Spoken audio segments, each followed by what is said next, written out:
39 Secrets Taylor Swift shared about her new album. We've had a lot of theories this era, but it's time for facts. 1. When Taylor began writing and recording this album, the goal was to kill 1989 and create something entirely different. 2. In fact, she says that attempting to replicate any part of 1989 would have been ineffective since that album was its own entity. 3. To achieve this goal, she specifically narrowed her pool of producers, from the 12 she worked with on 1989, to just 3 on Reputation. 4. She chose Max Martin, Shellback and Jack Antonoff, all of whom she worked with on 1989 and believed possessed the versatility to create something new. 5.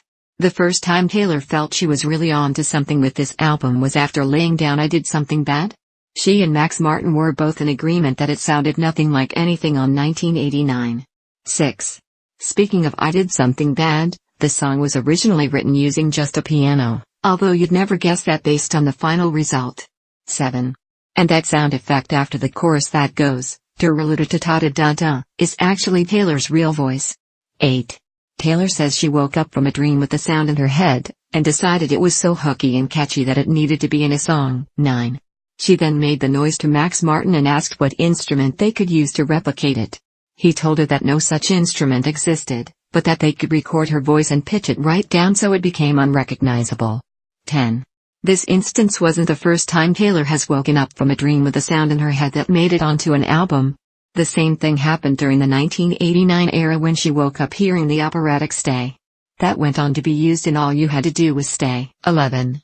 Believe it or not, Look What You Made Me Do was originally an emotional poem that Taylor wrote.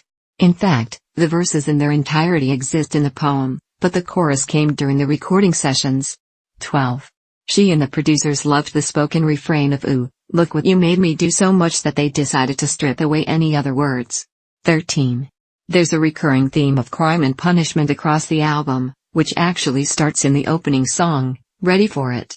In this track, the theme is explored through the notion of finding a romantic partner so similar to you that they could be referred to as your partner in crime. 14. However, the metaphor is used to different effect on other songs. For example, Getaway Car uses criminal imagery to depict a relationship destined to fail. 15.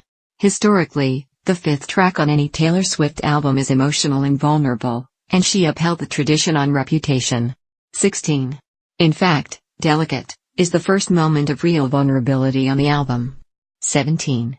The inspiration for the song was born from Taylor realizing that her fake reputation could have a real impact if it led to someone she wanted in her life deciding against getting to know her.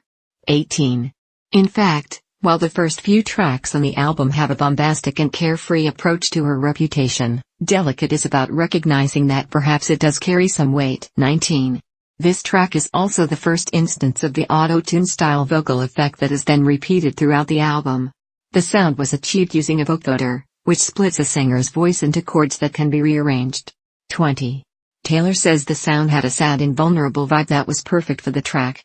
21. This album is the first to contain a song in which Taylor swears.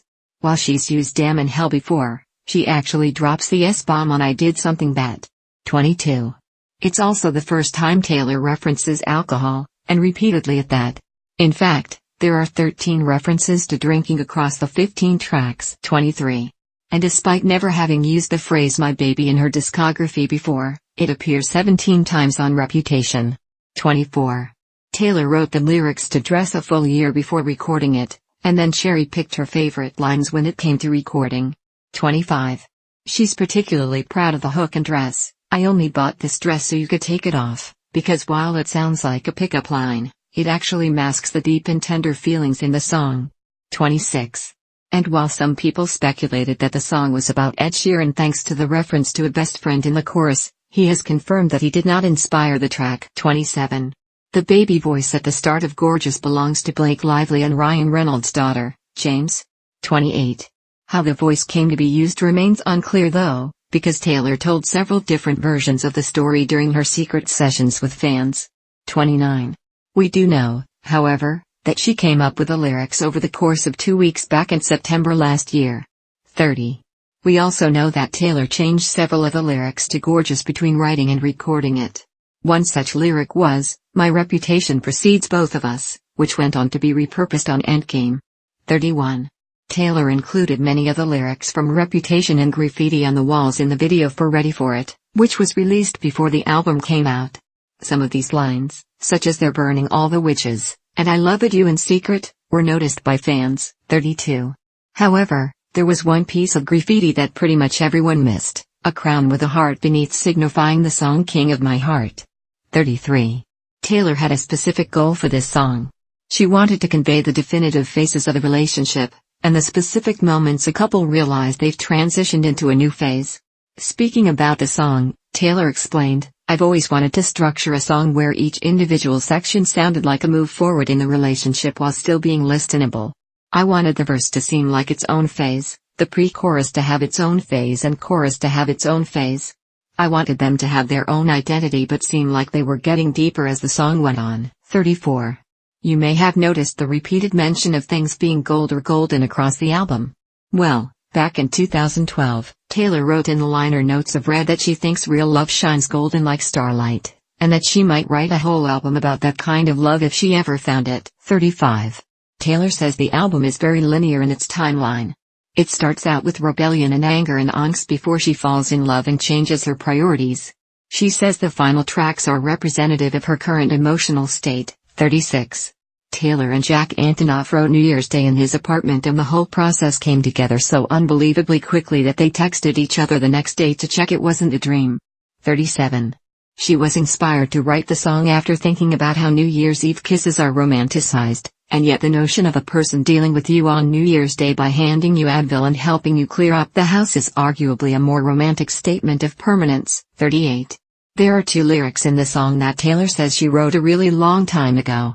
Those two lines are, "Please don't ever become a stranger whose laugh I could recognize anywhere," and "Hold on to the memories, they will hold on to you."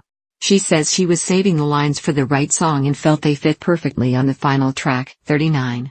And, finally, Reputation has now become Taylor's fourth album to sell 1 million copies in its first week.